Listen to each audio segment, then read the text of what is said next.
everyone. Thank you for joining both in person and online. Mostly we wanted to end the year with a conversation about data quality. We're in a lot of reporting. There's a lot of, our agencies are in a lot of reporting. This was a topic that was asked for during one of the quarterly leads meetings to have sort of a roundtable around data quality. We wanted to start with the conversation. We're talking about data quality. And as your HMIS administrators, we are looking at the HMIS data all the time. We're working with the funders to look at the data. We're pulling reports across the full continuum HMIS system to report to city, county, and HUD, the federal HMIS holder. And so therefore, we're always talking about data quality. We think it matters, but we wanted to sort of talk about why it matters. It's required by funders, obviously. That's good for you in the sense to think about, just because as you are pulling all your data together or entering that data or having to train other staff at your agencies if you're in that role, know that the funders are pulling reports from HMIS all the time, and then obviously building that into your contract process in order to then make decisions on compliance, on need, on performance. For some of you, this is very familiar, and you're used to thinking about it. And a lot of folks think about HMIS as it's a requirement by the funder, so therefore we have to do it. It also matters for other reasons. It allows communities to make good policy. If we have a system-wide standardized system of data that is being pulled together across the continuum, that is then pulled together across the state, or part of the state HMIS system, funders and policymakers are able to get a good picture of what the needs are in the community. We know that on the ground level, there will always feel like the data never tells the full richness of somebody's life. And the reality is that policy is made based on a variety of factors, and data is one of those factors. And so to the extent that we can have HMIS reflect the highest quality, most accurate data in the system, feeds into policies that we hope are helpful to you as agencies and ultimately helpful to clients. That is part of telling the true story of homelessness, that we want to make sure that if people are relying on the HMIS system, then it's true and accurate, and it really is reflecting what homelessness looks like in our community. It demonstrates results, shows all of the hard work that you all are doing as providers, that your staff are doing, and that's part of documenting your effort. That you all possibly maintain your own internal databases at the same time, but the continuum-wide COC is what gets looked at for in a variety of ways when saying, is a provider doing what they said they were going to do? How does that look in the whole landscape of service providers? So this is not unfamiliar to all of you who are involved in social services and involved in data and how data gets looked at. And I know that some of you are really focused on data, and some of you are more on the front lines in terms of services and working with your staff. So if you ever are in the position of having to say, well, why does it matter? Who cares? As long as we're satisfying, checking these boxes, hopefully this conversation gives you some fodder for that as well, to talk about why it matters and what it means. So I'm going to talk about what it means, what we're talking about when we're talking about data quality.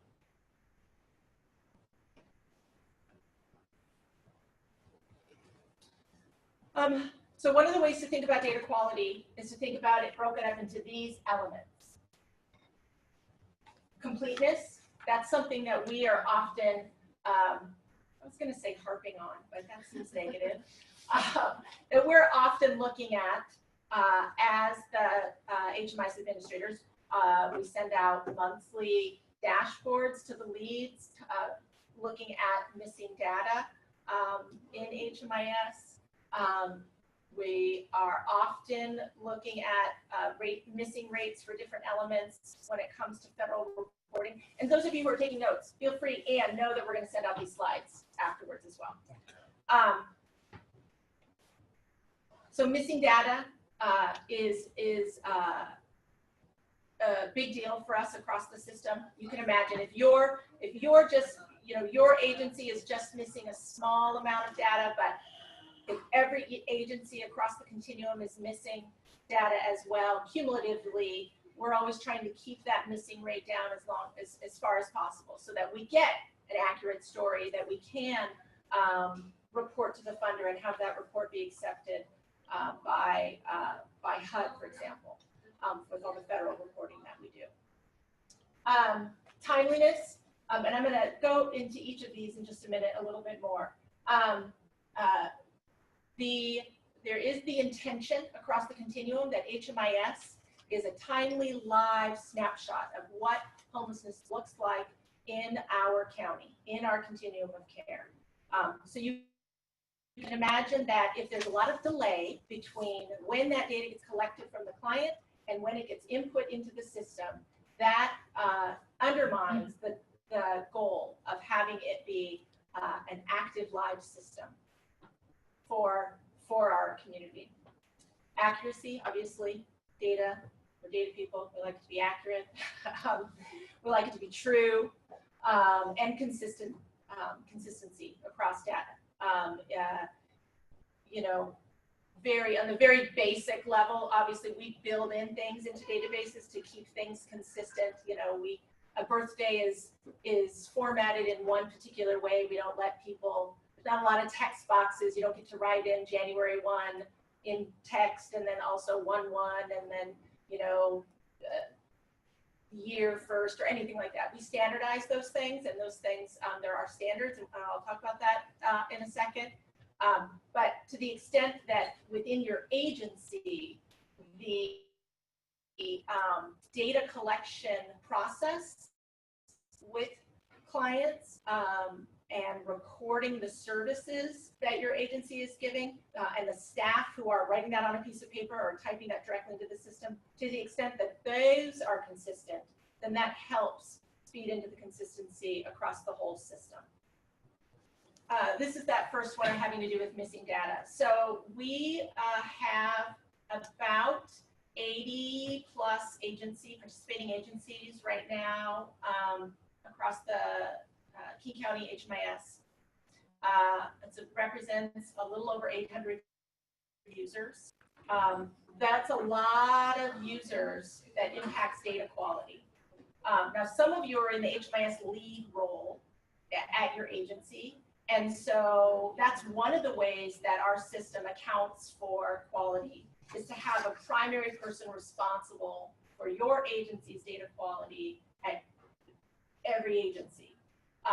So that, yes, while our help desk receives requests all the time from users, from one of those 800 users, we then come to you as the HMIS lead, if that's your role, and say, it looks like there's all this data missing. It looks like this data element is never completed, or there's a very high missing rate for exit destination, for example, or there's no move-in dates, like key data elements that can really impact your outcomes report, that can really impact whether your program, your agency's outcomes are recorded accurately. And then we also just have missing, because we know as an opt-in state for consent in Washington, we have a pretty high missing rate when it comes because of consent refused. We know that there's some very valid reasons. Clients do refuse. Sometimes high volume shelter, you may not be able to collect certain information. But all of these answers are considered missing data by all funders, all report reviewers. You know, the data not collected, the client refused, no exit interview. If they're missing an annual assessment at the 365-day mark, then that's all considered missing data. And we're trying to make it easy for you to find that and see that by sending out monthly dashboards having to do with key missing elements. But completeness is obviously something that we're constantly doing follow-up on. The missing rate expectation that we have in the standard operating procedures is 5% or less. So some project types are, you know, permanent housing, for example, can really get their missing rate lower. They have a long-term relationship with their clients often. They're able to talk to them, collect the data. High volume night-by-night shelters, they have a little bit higher missing rates that we're always working on trying to mitigate. So hopefully over the whole system, we're getting down to 5%. We're not there yet. Timeliness, again, talking about that delay, that period of time between when the information is known and when it's in the system. Not only does it help to allow us to have a live system that gives you, you can log in anytime and see what's going on with services and client experiences, thank you, Danielle, in our community. But also you can imagine that the longer, if it's not recorded accurately, or the longer period of time between when that data is collected from the client and when it's getting into the system, if that client is already gone by the time you're getting it into the system and there's any question, it's hard to then go and do that follow-up. So getting that time shortened is always a goal to increasing data quality. We do have guidelines that are in the standard operating procedures, so I just want to remind folks, because some folks are new, the expectation is that it's 2 days. 2 days from when that person enters your project and when it's the record is added to HMIS.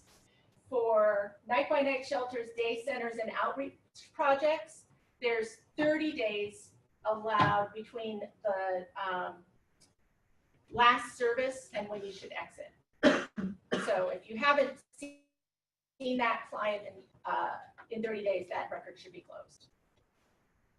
So these are outlined in the standard operating procedures. Accuracy and consistency. Like I said, we build a lot of things into the database for accuracy and consistency to try to reinforce things to be formatted in a certain way, you know, hopefully to remind users, and the computer doesn't know that you've made a mistake on the birth date and now this person is a minor instead of an adult, and they shouldn't be. And then that will have a ripple effect across your whole program and your whole system because you're sheltering an 11-year-old now and really it's not.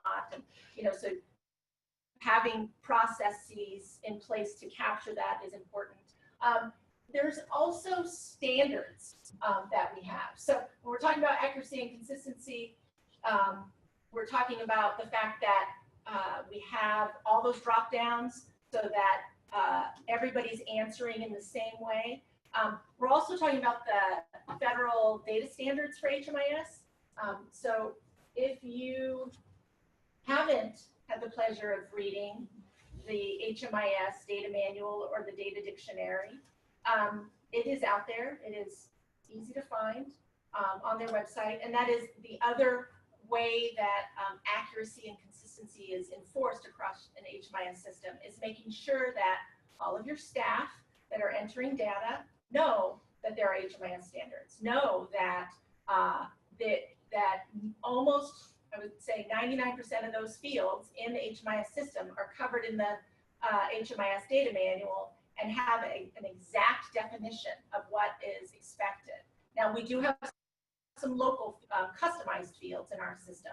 The jurisdiction ones that came out over the summer that say, you know, what city the person came from, the vehicle residency one, those are not in the data manual. that HUD puts out because those are local. But we minimize the local customization so that we can consistently have consistent use of the data across the system based on the HUD data standards. And they change them, and when they change them, we have to change them, and then we roll them out to you. Okay, so that, for some of you, is repeat when we're talking about data quality. That, you know, we're talking about completeness, timeliness, accuracy, consistency. But we wanted to give that context so that you can have that framework when we ask you to think about what you're doing at your agency. One of our online users highlighted kind of a reminder that since HMIS is a shared data system, right, that if some of the information is already in the system, to kind of be mindful if and when you're changing data, if it's appropriate to change that data. Oh, yeah, that's a very good point. Some people forget that it is a shared system. So the client profile that you put in is then the profile that everybody uses. We do share all that data. The only thing, just as a reminder, the only thing that is not shared are client notes. The notes that you put in, case notes and client notes. That is the only thing that another agency can't see, unless they've been given certain permissions, which is a very rare situation. There we go. Okay, tips and resources. So a lot of these are things that you've already identified that your agency does well, or have already kind of talked about how they're super helpful. So I'm going to go really quickly through this list, and then I'm going to talk about some specific reports that are super helpful. So reports that help you review data quality, data analysis access. So there's the opportunity, and often it's the agency lead who requests this access, but there's the opportunity for each agency to have access to data analysis, which lets agencies kind of build their own reports in a way. So that's what the data analysis tab is. We have been emailing out dashboards and reports specifically around data quality, especially with, you know, as each HUD report comes up, data quality is a key piece of those.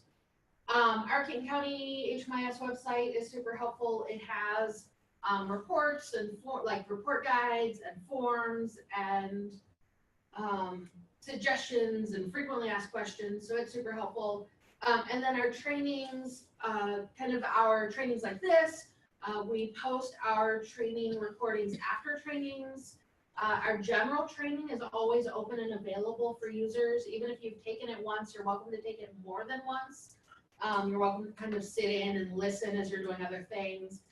And then we also have monthly office hours, which you can come and ask questions online or sit and listen. So all of those resources are available and will help maintain data quality.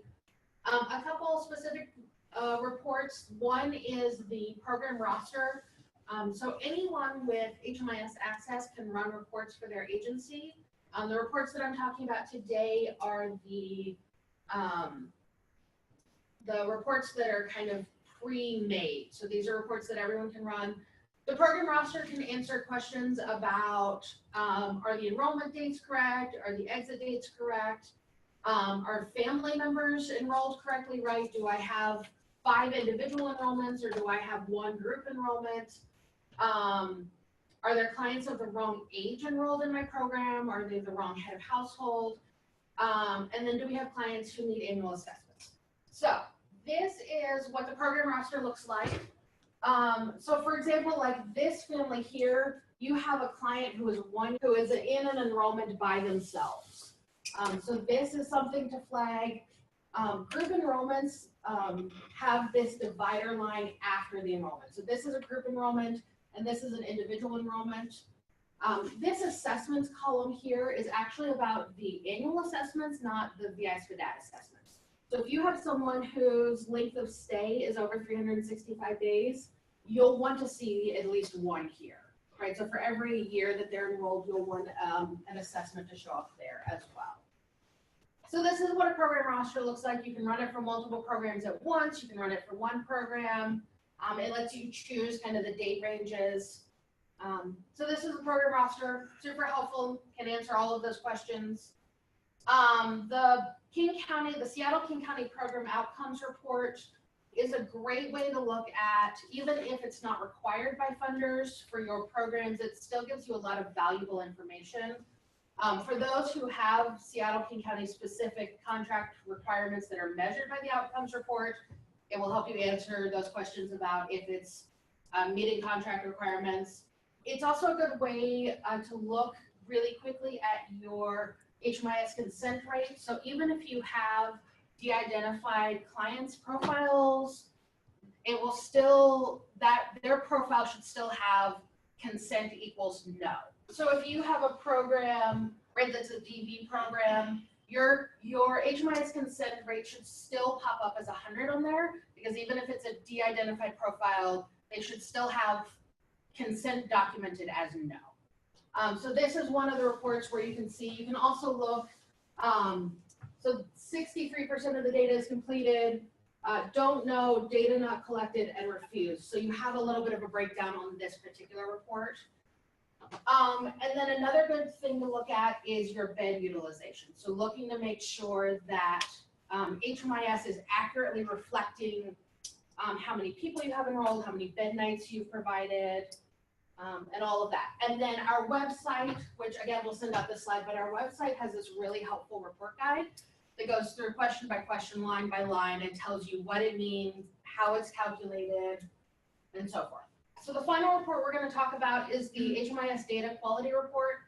And this is the HUD data standard type report. So it pulls all of the data quality information, and it can help you answer questions. Do you have data that doesn't make sense? Do you have clients who should be exited? And we have this is another report that we have a report guide for, where it will take you line by line and tell you where that data is pulled from, like what question and clarity corresponds to that data element. This HMIS Data Quality Report, for those of you who are familiar with the APR, it looks very similar. That top part of the APR is essentially the data quality elements that HUD considers the key data quality elements. So they kind of used that when they created this HUD Data Quality Report, and then sort of made it a little tidier so that if you don't want 25 pages like you would have with the APR, it really allows you to just focus in on some key data quality. Yeah. And the really cool thing about a lot of our reports is a lot of the fields, so when you run a report and you run it as a web version, a lot of our reports have a drill down option. So you can click on the actual number and it will pull for you the list of clients that it's looking at. Preventing data errors, these are some things that you had talked about as a group, that online had talked about. These are the two things that as a team we kind of brainstormed that we thought would be super helpful. One is we recognize that your agencies, that your programs often use their own internal intake forms. One of the things that we provide on our website is intake, annual assessment, and exit forms that we update constantly. So if you're using your internal forms, we recommend that you compare them to the forms that we have on our website, because those forms match exactly what will be in HMIS for your program type. And if they don't, please let us know and we will update them. So that is one suggestion we have, is to kind of compare whatever internal documents you're using to the ones that we have posted. You're not required to use ours, you're welcome to use ours, but kind of comparing and matching is one tip that we have. Another tip we have is kind of the internal review, especially for agencies where data collection and data entry are held by two different people, to kind of internally review and see if there's more steps than necessary between data collection and data entry, and kind of streamlining that process. And then the other thing that I thought of that didn't make it to the slide was, is there also a process at your agency if one person or multiple people collect the data, someone else does data entry, is there a process for the data entry person to be able to get back to the case manager with any questions, right? Does that information flow that way as well, right? So like I have super messy handwriting, so for someone else to do my data entry, is there a way for that data entry person to clarify with me, is this an 8 or a 6, right? Is this a 0? So looking kind of internally at that process as well. Stacey, did you have anything you wanted to add to that? No, I mean, I think that we could spend a long time going over a lot of different kinds of reports that are in the system. This is the tip of the iceberg, and we could probably all brainstorm a lot of ways to prevent errors, constant training, constant review, you know, and we know that there's like other things happening at your agencies. So we wanted to just really narrow in on, if you took nothing away, what were the sort of key reports that, you know, could be the basics, and thinking about trying to prevent as well, not just always having to go find and fix, which takes a lot of time, but what are the systems in place to prevent errors in the first place? Somebody was mentioning online constantly training the people who have their hands in the system, whether it's your internal system or the HMIS itself, is needed. Sort of people need refreshers, because if they're not doing it all the time, you never know what bad habit they started, that if you don't retrain them, they will just continue, and you won't find it until it really shows up in some sort of large way. So both ends, prevention and finding and fixing, have to be happening. And then, No, you go ahead. and going back to the reports, the program roster really is the one of the key ones that we encourage people to use frequently, right? Any program managers, any staff, because there's a lot of information you can gain from that regarding enrollments and necessary assessments. And that report is pretty user friendly, and is something that you can look at, that you can kind of skim and get information from. Oh, the monthly. The program roster. Oh, the program roster. Right. Yes. You did remind me that the other monthly thing that goes out is the monthly staff, which has some data quality element. The monthly staff user report that gets automatically sent to all the leads has some data quality elements as well. Yeah. So in conclusion, have an awesome day. Happy end 2018.